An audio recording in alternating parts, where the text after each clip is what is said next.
Let me start with something we have all heard, maybe even said ourselves.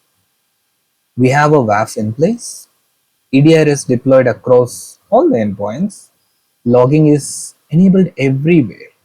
We run regular vulnerability scans. On paper, that sounds like a very secured environment, isn't it? But if we were being honest, how many of these controls are actually doing anything meaningful? In many organizations, security becomes a checklist. Do we have firewall? Yes. Do we have endpoint protection? Yes. Are logs being collected? Yes.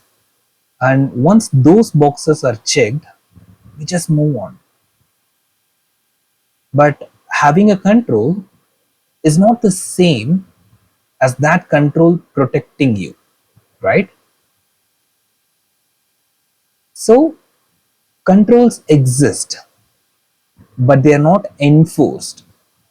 Alerts are generated, but practically no one has time to investigate them. Similarly, policies are written, but they are so broad they don't actually restrict anything. Logs are stored, but no one is looking at them unless something breaks. This is where security quietly becomes ineffective. So, a security control becomes useless when it is not actively enforced, when no one owns it, when there is no monitoring or response tied to that, when it is never tested, and when it's not part of daily operations. So, if a control exists but doesn't influence a behavior, it's just a decoration, it's not a control. Let's make it real. A WAF is deployed, but it's running in monitoring mode for months or years because blocking traffic might impact your users, right? Sounds familiar? Or an EDR tool is installed everywhere, but the SOC is flooded with alerts. So most of them are ignored. No point having a control, right? Similarly, your IAM roles, not just cloud, everywhere. IAM roles are created with broad permissions because narrowing them down takes time, it takes effort, and we're not ready to spend that. Similarly, your vulnerability scans run every week, but remediation gets delayed because of your operational priorities, you not having enough resources. Logs are collected from every other system, but no one actually reviews them unless there is an incident, security incident or a regular incident, but still. These are not rare situations. You all would have heard this. Means this is very normal in our organizations, right? So this, what we just discussed, doesn't happen because people don't care about security.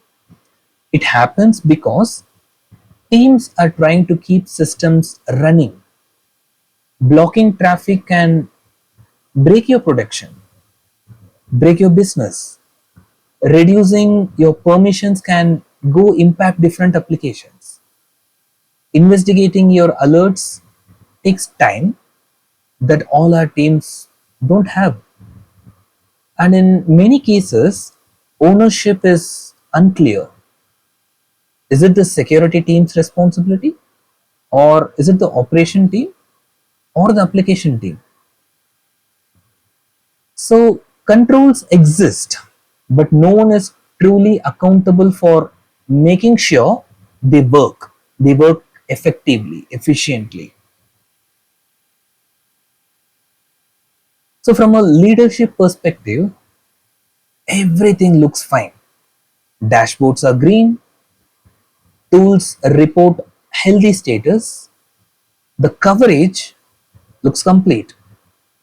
But what's being measured is presence, not the effectiveness, right? Here, visibility is not the same as protection. That's what I'm trying to say. So, usually, an attacker doesn't care what tools you have, what are the stack of tools you have. They care about what actually stops them. Imagine if your WAF is not blocking, they just go through it. If alerts are ignored, they stay longer in your system. If your permissions are too broad, they freely move. So they don't need to break your controls. They just need your controls to be ineffective, right? So that it's very easy for attackers. So this is not just an operational issue. It is an architectural failure by itself. Controls usually are designed in isolation. They're not integrated into your workflows. So there is no feedback loop to validate the effectiveness of all the controls what you have. And also there will be no mechanism to continuously test all your controls. The architecture assumes controls work without proving it. So a good architecture looks a little different, where controls are tied to outcomes. Alerts are mapped to clear response actions.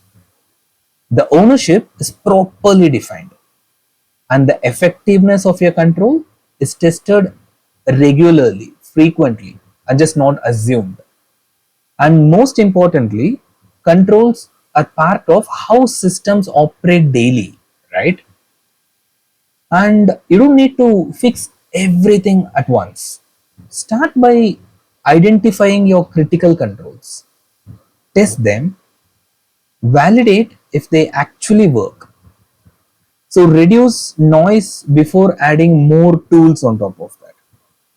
Clearly assign your ownership and measure what matters, not what's easy to report. Security doesn't fail because controls are missing. It fails because controls are trusted without being tested. And in many environments, that trust is misplaced. See you in the next video. Think about this.